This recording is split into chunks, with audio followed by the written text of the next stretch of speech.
Hi guys, so some of you would have my muzzle videos and when I did them last time. I wanted to redo them. It was a drizzly, miserable day and I was sat in the shed with Flicker, but anyway. So I'm going to use Pepper to help us out this time.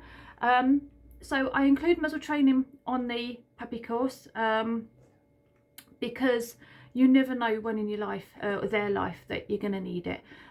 If the worst case scenario happens and there is a car accident, the first thing the veterinary staff are going to do is put a muzzle on them. It's not because they doubt you or doubt your dog, it's simply because a dog that is scared or in pain is a dog that's more likely to bite. And those of you needing groomers, if your dog is having an off day and is a little bit growly, then they will use a muzzle. It's all about protecting their livelihood, so that's what it is. You never know, you know, you never know. Anything could happen and your dog could end up with reactivity issues, and then just for safety's sake you might need a muzzle. So at the very least, if you start the basic stages, you are well on your way. Okay, in terms of type of muzzle, you want a basket type. I know you could do it in a minute. She wants to play a muzzle game. So you want a basket type. There's a brilliant online community called Muzzle Up Pup.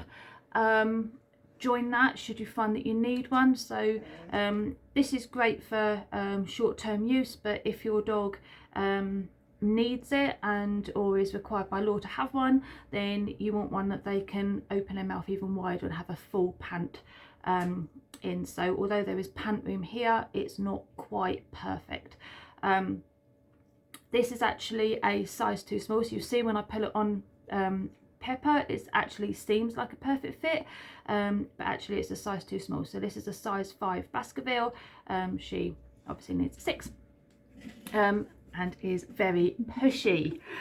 Okay, I know we don't ever want to use a nylon strap type, simply because those are designed to hold the mouth closed. They do the job, except for the fact that your dog cannot pant and cannot drink and so cannot cool themselves down. So first stages are with something solid like this.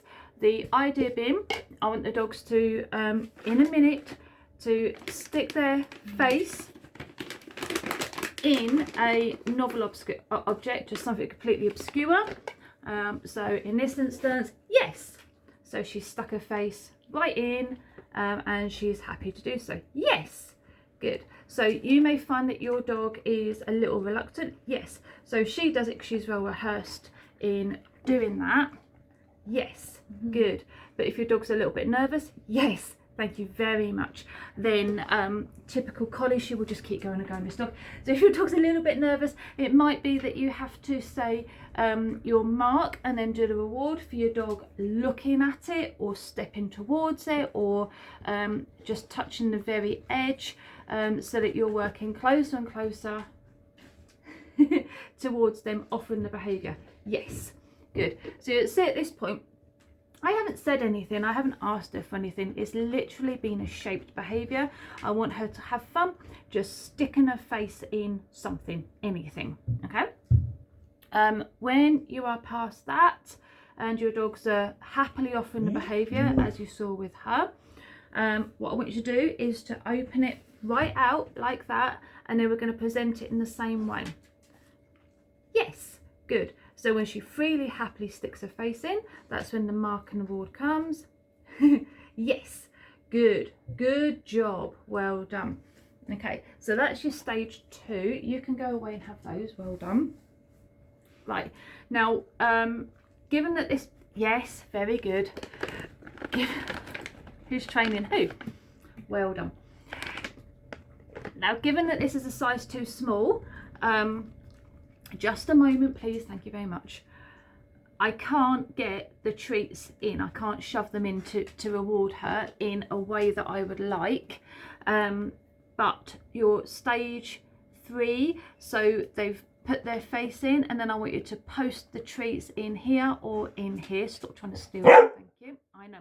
If you're using cheese spread, like Primula, that sort of thing, then the nozzle fits right in there, so you'll be able to reward them offering that. So at this stage, what we're doing is we're building up that duration. So it will be,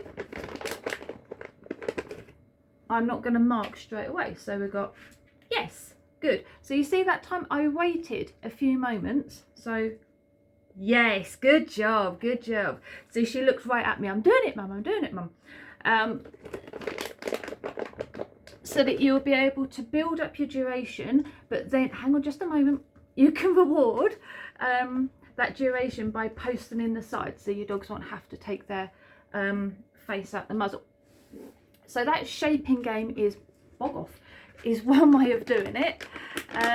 So there's another nice little game, and it will be to take a few treats like that, and you're going to cup in a moment the end of it, so you are securing it, and with your face out the way, we're going to drop a few treats in. Hopefully you can see that, so she can just stick her face in. That was the wonkiest thing ever. Okay, thank you very much. Good.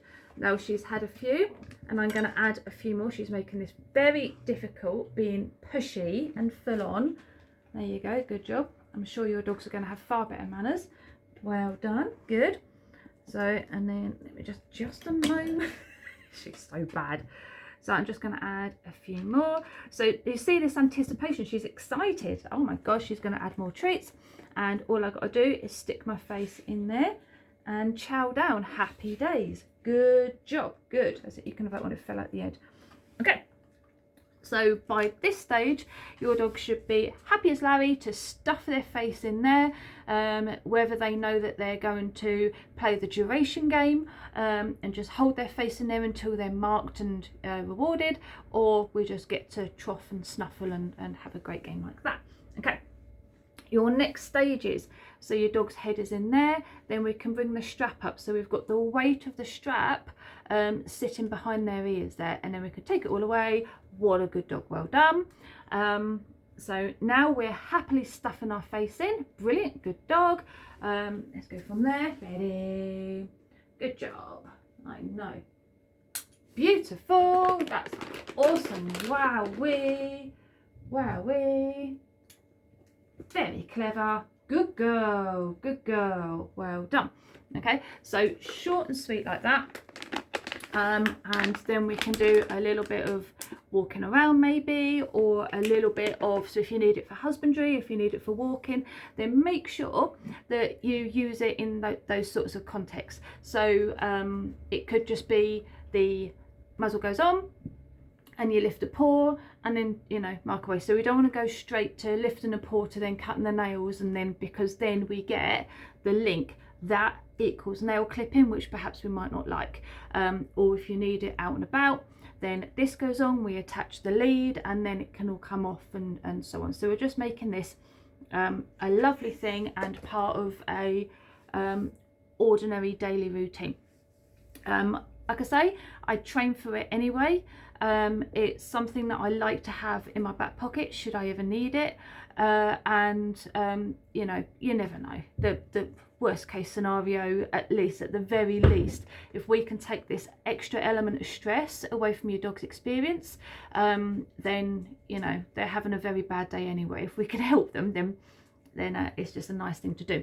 Okay, as always, any questions, fire away.